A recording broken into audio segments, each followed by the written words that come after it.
అలాగే గురువుల విశిష్టత గురించి తెలుసుకుందాం. మనది భారతదేశం. మన దేశంలో రామాయణ కాలం నుంచి గురువుకు ఇచ్చిన విశిష్టత ఎటువంటిదో మనం రామాయణ గ్రంథం ద్వారా తెలుసుకున్నాం. మన దేశంలో గురువుకు ఎంత ప్రాముఖ్యత ఉందో తెలియడానికి మన పూర్వీకులు తల్లి, తండ్రి, గురువు, దైవం అన్నారు. అంటే సాక్షాత్తు దైవం కన్నా గురువుకు పెద్దపీట వేశారు. ఈ సృష్టిలో ఎటువంటి జ్ఞానమైనా విద్యనైనా పంచగలిగిన వాడు గురువు. మరియు ఈ సృష్టిలో ఏదైనా అశాశ్వతం, కానీ గురువు నుంచి నేర్చుకున్న జ్ఞానం, విద్య శాశ్వతమైనవి. వీటిని దొంగలెవ్వరూ దోచుకొని వెళ్ళలేరు. మన భారతదేశపు గురువుల ప్రాముఖ్యత గురించి అలెగ్జాండర్ చక్రవర్తి గారి గురువు అరిస్టాటిల్ ఈ విధంగా చెప్పారు. ఒకనాడు అలెగ్జాండర్ భారతదేశంపై యుద్ధానికి వెళుతూ తన గురువుగారైన అరిస్టాటిల్ గారికి నమస్కరించి భారతదేశం నుంచి మీకు ఏమి తేవాలి అని అడిగారు. అప్పుడు అరిస్టాటిల్, భారతదేశం నుంచి నాకు కావాల్సినవి, నేను కోరుకున్నవి అవి భారతదేశం, గుప్పెడు మట్టి, గంగాజలం, రామాయణ గ్రంథం, మహాభారత గ్రంథం, ఒక గురువుని తీసుకురమ్మన్నాడట. అంతటి గొప్ప విశిష్టత కలిగిన గురువులు భారతదేశంలో ఉన్నారు కాబట్టే అరిస్టాటిల్ అటువంటి కోరికను కోరారు. ఇటువంటి జ్ఞానం ప్రసాదించిన గురువులలో విశిష్టమైన ఆది గురువు వ్యాస మహర్షి జన్మించిన రోజు. అందువలన దీనిని వ్యాస పౌర్ణిమ అని కూడా అంటారు. మన దేశ వాతావరణ పరిస్థితుల దృష్ట్యా ఈ పౌర్ణమి రోజు నుంచి వచ్చే 4 మాసాలను చాతుర్మాసం అని వ్యవహరిస్తారు. ఈ 4 మాసాలు మనకి వర్షాకాలం.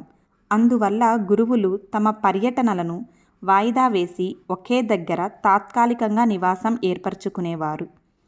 శిష్యులు గురువులను పూజించి వారి దగ్గర విద్య నేర్చుకోవడం ఆషాఢ పౌర్ణమి నుంచే మొదలు పెడతారు. ఇదే కాలక్రమేణా గురు పౌర్ణమి అయినది. అలాగే ఈ గురు పౌర్ణమి పూజా విశేషాలు తెలుసుకునే ముందు ఒక్కసారి భారతదేశపు గొప్ప గురువులను స్మరించుకుందాం. వారిలో ఆది గురువు వ్యాస మహర్షి, అలాగే బ్రహ్మర్షి విశ్వామిత్రుడు, సాందీపుడు, జగద్గురువు శ్రీకృష్ణుడు, సాయినాథుడు గురువు వెంకూస మరియు మన సద్గురువు సాయినాథుడు. ఇక ఆషాఢమాసంలో వచ్చే పౌర్ణమిని మనం గురు పౌర్ణమిగా జరుపుకుంటాము. అలాగే గురు పౌర్ణమిని వ్యాస పౌర్ణమి అని కూడా అంటారని ముందుగా మనం తెలుసుకున్నాం కదా. అయితే ఈ 2024వ సంవత్సరంలో గురు పౌర్ణమి ఎప్పుడు వచ్చింది, పూజ ఏ విధంగా చేసుకోవాలి అనే విషయాల గురించి క్లుప్తంగా ఈ వీడియోలో తెలుసుకుందాం. గురు పౌర్ణమి రోజున మనం ఎవరినైతే గురువుగా భావిస్తామో వారిని పూజించాలి. గురు పౌర్ణమి రోజున గురువును పూజించడం వల్ల త్రిమూర్తులను అంటే బ్రహ్మ, విష్ణు, మహేశ్వర్లను పూజించిన ఫలితం లభిస్తుంది. ఎవరైతే గురుబలం తక్కువగా ఉండి ఇబ్బందులు పడుతూ ఉంటారో వారు గురు పౌర్ణమి రోజున వారు ఎవరినైతే గురువుగా భావిస్తున్నారో వారిని పూజించడం వలన గురుబలం పెరుగుతుంది. అయితే ఈ 2024వ సంవత్సరంలో గురు పౌర్ణమి జూలై 21వ తేదీ ఆదివారం రోజున వచ్చింది.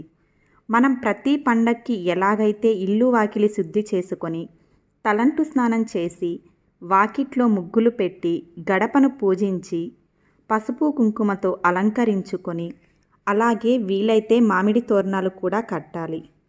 ఇంట్లో దేవుడి మందిరంలో కానీ లేదా ఒక పీఠం ఏర్పాటు చేసుకొని బాబావారి చిత్రపటాన్ని కానీ విగ్రహాన్ని కానీ పెట్టి పూజ చేసుకోవాలి. ఎవరి ఇష్టాన్ని బట్టి వారు పూజ చేసుకోవచ్చు. కొంతమంది దక్షిణామూర్తిని ఆరాధన చేస్తూ ఉంటారు, కొంతమంది దత్తాత్రేయుణ్ణి ఆరాధన చేస్తూ ఉంటారు. అలాగే సాయిబాబా మనకి ఎన్నో హితబోధలు చేశారు కాబట్టి ఆయనను గురువుగా భావించి ఎంతోమంది పూజలు చేస్తూ ఉంటారు. వీరిలో ఎవరికి పూజ చేసినా సరే తృప్తిగా సంతోషంగా పూజ చేస్తే తప్పకుండా ఆ పూజా పుణ్యఫలం లభిస్తుంది. మనం ఎక్కడైతే పూజ చేయాలి అనుకున్నామో అక్కడ చక్కగా శుద్ధి చేసుకొని పీఠం పరుచుకొని ఆ పీఠం మీద జాకెట్ ముక్క పరుచుకోవాలి. తర్వాత 3 గుప్పెళ్ళు కానీ 5 గుప్పెళ్ళు కానీ బియ్యం పోసుకొని దాని మీద పసుపు కుంకుమ వేసి చక్కగా గంధము కుంకుమతో అలంకరించుకున్న బాబా చిత్రపటాన్ని పెట్టుకోవాలి. మీరు ఈ ప్లేస్లో మీరు ఎవరినైతే గురువుగా భావిస్తున్నారో వారి చిత్రపటాన్ని పెట్టుకోండి. కొంతమంది వీరబ్రహ్మేంద్ర స్వామిని కూడా పెట్టుకుంటారు. మనం పెట్టుకున్న బాబావారి చిత్రపటాన్ని పువ్వులతో అలంకరించుకోవాలి.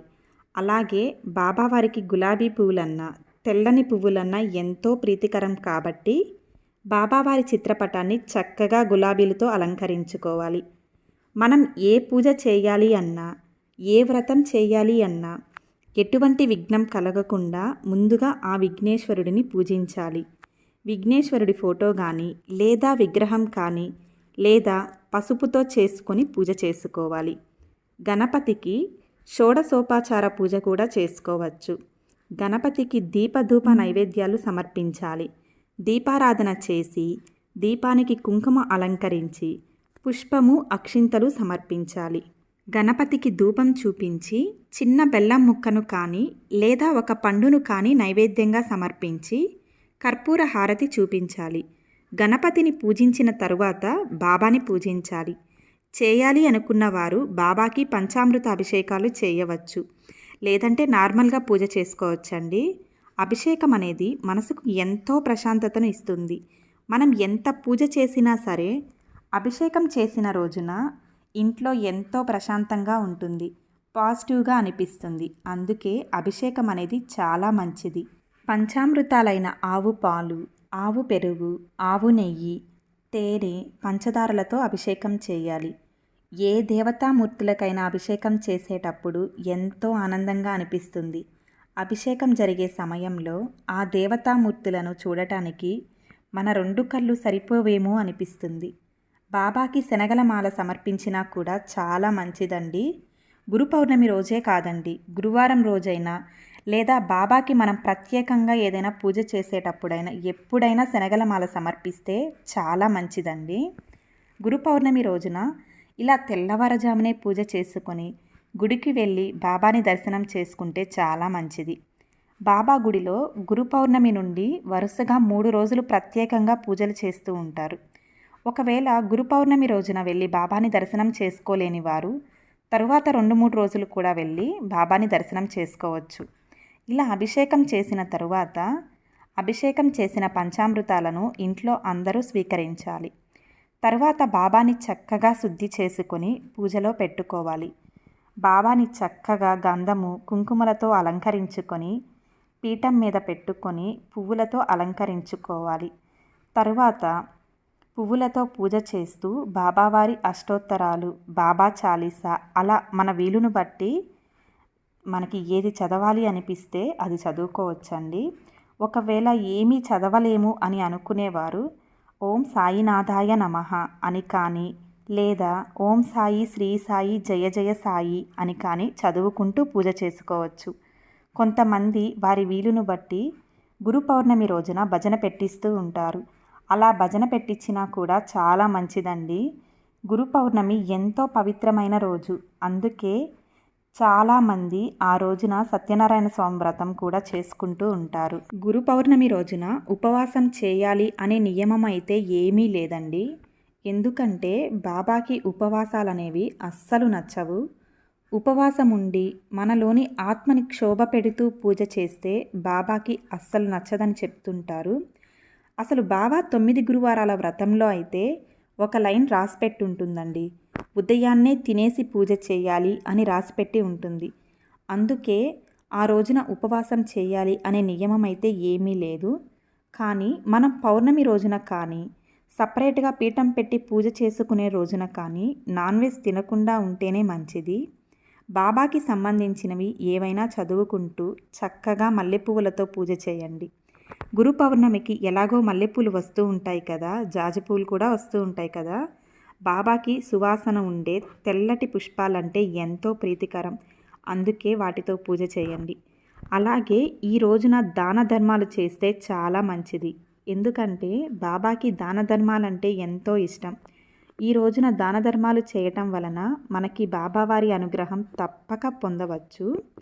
పూజ చేసిన తరువాత బాబాకి చక్కగా ధూపం వేయండి. ఎందుకంటే బాబాకి ధూపం అంటే కూడా ఎంతో ప్రీతికరం. బాబాకి దుని అంటే కూడా ఎంతో ఇష్టం. కాబట్టి మనం గుడికి వెళ్ళినప్పుడు దునిలో ఒక టెంకాయ వేసి దుని చుట్టూ ప్రదక్షిణలు చేసుకొని విభూదిని పెట్టుకొని రండి. చాలా మంచిది. బాబాకి చపాతీ అయినా, పాయసం అయినా, కేసర్ అయినా లేదా పాలకోవా అయినా నైవేద్యంగా సమర్పించవచ్చు. అలాగే ఉడికించిన శనగలు కూడా నైవేద్యంగా సమర్పించవచ్చు. అయితే గురు పౌర్ణమి రోజున ఇదే నైవేద్యంగా సమర్పించాలి అనే నియమం అయితే ఏమీ లేదండి. మన వీలును బట్టి ఏదైనా తయారు చేసి పెట్టవచ్చు. అలాగే మన పూజ మొత్తం కంప్లీట్ అయిపోయిన తర్వాత కొబ్బరికాయ కొట్టాలి. తర్వాత కర్పూర హారతి ఇవ్వాలి. బాబా పూజలో మంగళహారతి ఎంతో ప్రత్యేకమైనది. మంగళహారతి పాటను మనం పాడగలిగితే పాడుకుంటూ లేదా చదువుకుంటూ లేదా టీవీలో కానీ ఫోన్లో కానీ పెట్టుకొని చక్కగా హారతి ఇవ్వాలి. ఇలా పూజ చేసుకొని బాబా గుడికి వెళ్ళి బాబా దర్శనం చేసుకొని అక్కడ అన్నదానం జరుగుతూ ఉంటుంది. అలా సాయి ప్రసాదం స్వీకరించి రండి, చాలా మంచిది. అలా అన్నదానంలో తినడం చాలామంది ఇష్టపడరు. కానీ అది గుడిలో జరుగుతుంది అంటే అదంతా కూడా ఆ దేవతామూర్తుల యొక్క ప్రసాదంగా భావించాలి. అందుకే మన వీలును బట్టి కొంచెమైనా తినేసి రావాలి. తర్వాత సాయంకాల సమయంలో చక్కగా స్నానం చేసి లేదా కాళ్ళు చేతులు కడుక్కొని ఒకవేళ వీలుంటే భజన పెట్టించుకోవచ్చు. వీలు లేదు అనుకుంటే భజన పెట్టించకపోయినా పర్వాలేదు, ఎవరైనా భజన పెట్టించినా వెళ్ళవచ్చు.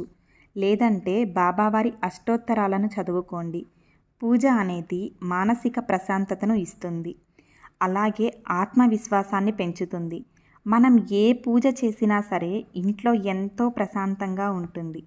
మనం ఏదైనా సాధించగలము, మనకి దైవబలం ఉంది అని నమ్మకం వస్తుంది. ఈ విధంగా గురు పౌర్ణమి రోజున బాబాని పూజించుకోండి.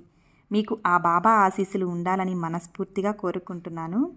ఈ వీడియో అనేది మీకు నచ్చిందని అనుకుంటున్నాను. మీకు నచ్చితే కనుక ఖచ్చితంగా లైక్ చేయండి, అలాగే షేర్ చేయండి. మీరు షేర్ చేయడం వల్ల మరికొంతమంది సాయి భక్తులకి మన వీడియో అనేది చేరుతుందండి. మీ అమూల్యమైన అభిప్రాయాన్ని కామెంట్ బాక్స్లో కామెంట్ చేయండి. మరిన్ని ఇలాంటి వీడియోస్ కోసం మన ఛానల్ని తప్పకుండా సబ్స్క్రైబ్ చేసుకోండి. మరి యొక్క బాబావారి